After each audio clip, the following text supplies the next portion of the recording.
parent, but to parent to coach.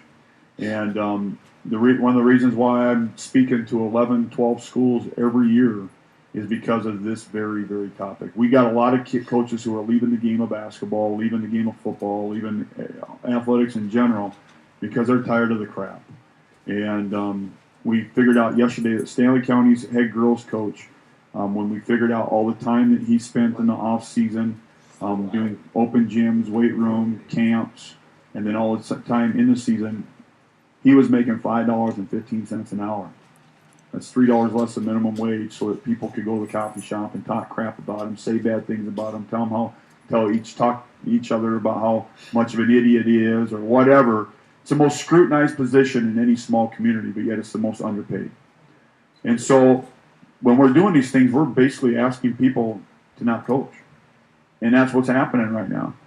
So there's only four areas, I think, to be honest with you, that the only four conversations you should have from a parent to a coach. The first one is, what does my child need to do to improve? You need to know that.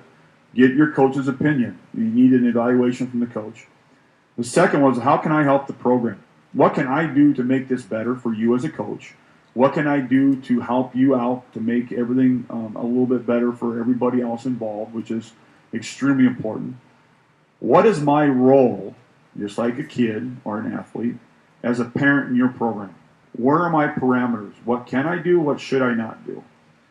And what do you need from me to help my child be the best they can during the season? Those are the four questions. If you're asking about anything else, be quiet. Don't say anything. Because you're doing everything else for selfish reasons. Those four things all fit into what the team is. Everything else, if you're asking questions about playing time and all that junk, forget about it. It's, to me, when I coach, non-negotiable. That word came up, playing time, meeting was over, done. It was done. So, if you guys want to reiterate a little bit what we deal with this all the time. So, your thoughts on conversations that parents to coaches, what they should be like and what they should be about. I mean, I think you pretty much covered it all. I don't know really what else you could add to it. I think for the most part, most kids, they don't want their parents asking these questions.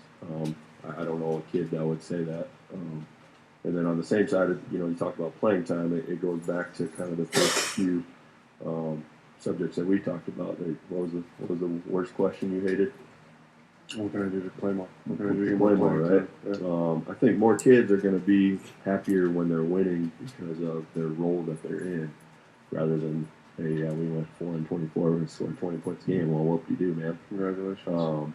And so those kids and the parents, I think they know what their role is. They know what their kids got to do to get better. I think that right there, that's the end of it. It's done.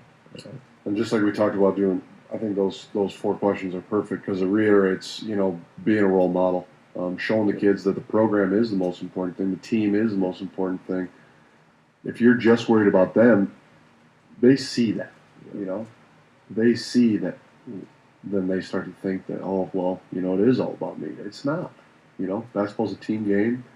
There's a lot of moving parts that have to work together for it to be successful. So if a parent's coming in every day and doing things for the team and doing things for the coach, and kids see that and they see the importance of that, and if they can see that garner success, it's something so far beyond basketball that they learn that is just awesome. I mean, I would say those are